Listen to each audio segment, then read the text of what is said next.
ഖാലിദിന്റെ അണ്ടറിലേക്ക് ഇങ്ങനെ ഈ ഒരു സ്കോഡിലേക്ക് സഹല് അതേപോലെ ലിസ്റ്റൻ ഒക്കെ വരുമ്പോഴത്തേക്ക് കുറെ കൂടി അടിപൊളിയാവുമെന്ന് വിചാരിക്കുന്നു. പിന്നെ നമ്മുടെ ISL തന്നെ അതേപോലെ നമ്മുടെ അണ്ടർ 23 ടീമിൽ തന്നെ ഒരുപാട് ടാലന്റുകളുണ്ട്. അപ്പം ഇന്ത്യൻ ഫുട്ബോളിന്റെ വിക്ടറി ടൈം വിദൂരമല്ല എന്ന് നമുക്ക് തോന്നുന്ന തരത്തിലുള്ള പെർഫോമൻസുകളാണ് ഇപ്പോൾ നടന്നുകൊണ്ടിരിക്കുന്നത്. ശരിക്കും പറഞ്ഞാൽ ഭയങ്കര സന്തോഷമുണ്ട്. കുറെ കാലങ്ങൾക്ക് ശേഷം ഇന്ത്യയുടെ മികച്ച ഒരു പെർഫോമൻസ് കാണാൻ കഴിഞ്ഞു. ഇപ്പം നേഷൻസ് കപ്പ് പോലെ ഒരു ടൂർണമെന്റിൽ 3ാം സ്ഥാനത്തെത്താൻ ഇന്ത്യക്ക് സാധിച്ചു എന്നൊക്കെ പറയുന്നത് ഭയങ്കര വലിയൊരു അച്ചീവ്മെന്റ് ആണ്. നമുക്ക് മുകളിൽ കിടക്കുന്ന ഇറാനും ഉസ്ബെക്കിസ്ഥാനും ഓൾറെഡി അവര് ഫിഫ വേൾഡ് കപ്പ് കളിക്കാൻ പോവുകയാണ്. ചില ആളുകളുണ്ട് ഫുട്ബോളിനെ പറ്റിയിട്ട് വലിയ ധാരണയില്ലാതെ വന്നിരുന്നിട്ട് ഉസ്ബെക്കിസ്ഥാനോ ഇന്ന് ഇന്ത്യയുടെ കളി ആരായിട്ടാ? ഉസ്ബെക്കിസ്ഥാനോ അതേതാ? അല്ലെങ്കിൽ ഇങ്ങനെയൊക്കെ പറയുന്ന ആളുകളുണ്ട്. തജക്കിസ്ഥാനോ? അപ്പൊ ഇവരൊക്കെ ഈ തജക്കിസ്ഥാന്റെയും ഉസ്ബെക്കിസ്ഥാന്റെയും ഒമാന്റെയും ഒക്കെ റാങ്കും ഇറാന്റെയും ഒക്കെ റാങ്ക് ഒക്കെ എടുത്ത് നോക്കുകയും അവരുടെ ഇറാൻ എന്നൊക്കെ പറയുമ്പോൾ ഇവിടെയുള്ള പല യൂറോപ്യൻ രാജ്യങ്ങളെ പോലും മറികടന്ന് 20ാം സ്ഥാനത്ത്, അതായത് വേൾഡ് ഫിഫ റാങ്കിങ്ങിൽ 20ാം സ്ഥാനത്തുള്ള ടീമാണ്. നമ്മൾ മറക്കരുത്. ഉസ്ബെക്കിസ്ഥാൻ വേൾഡ് കപ്പ് കളിക്കാൻ പോകുന്നു, അവർ ക്വാളിഫൈഡ് ആയി, റാങ്കിങ്ങിൽ 55ാം സ്ഥാനത്തുള്ളവരാണ്.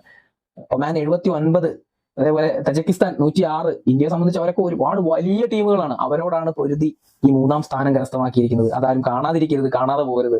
അംഗീകരിക്കേണ്ട കാര്യങ്ങൾ അംഗീകരിക്കുക തന്നെ വേണം. എന്തായാലും ഖാലിദിൽ വിശ്വസിക്കുന്നു.